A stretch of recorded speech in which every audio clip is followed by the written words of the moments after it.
Student, मैं हूं शशि और आप देख रहे हैं शशि द एजुकेटर। आज की इस क्लास में हम संविधान की छठी अनुसूची देखेंगे। आज हम जिस अनुसूची पर चर्चा कर रहे हैं वह भारत के संघीय ढांचे की सबसे साहसी और प्रयोगात्मक व्यवस्था है। इसका नाम है छठी अनुसूची। यह अनुसूची एक सवाल पूछती है, क्या राष्ट्रीय एकता का मतलब हर जगह एक जैसा शासन होना है? संविधान का जवाब है नहीं।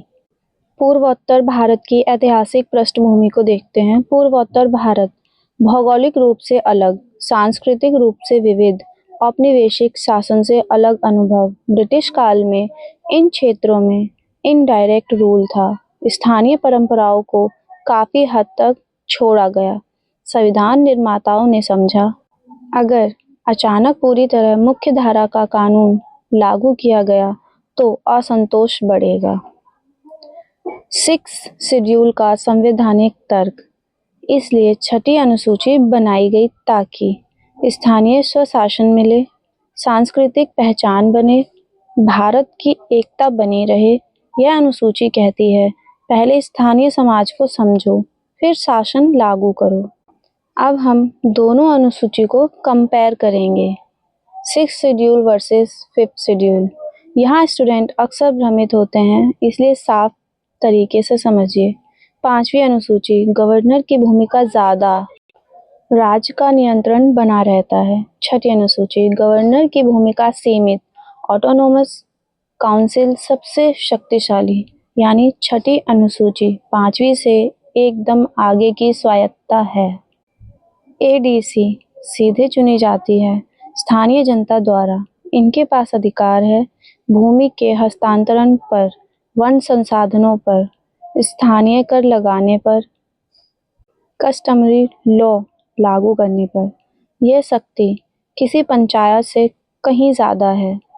गवर्नर परिषदों के नियमों को अप्रूव करता है, लेकिन रोजमर्रा के शासन में दखल नहीं देता।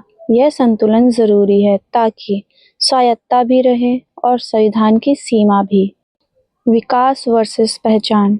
यहाँ भी वही सवाल आता है, सड़क चाहिए, उद्योग चाहिए, रोजगार चाहिए, लेकिन संस्कृति भी बचानी है, जमीन भी बचानी है।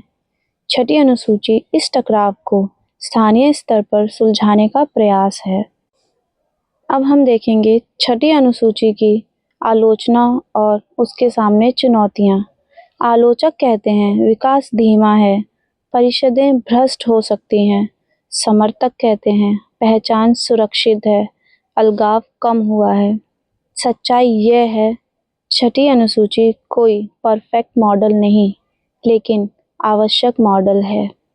लोकतंत्र का मतलब है सिर्फ बहुमत नहीं, बल्कि सह अस्तित्व।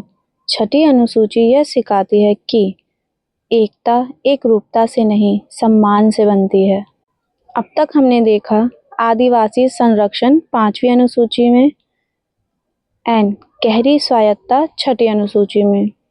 अगर आपको इसी तरीके से इन टॉपिक्स को इजी लैंग्वेज में समझना है तो मेरे चैनल को सब्सक्राइब कर लीजिए।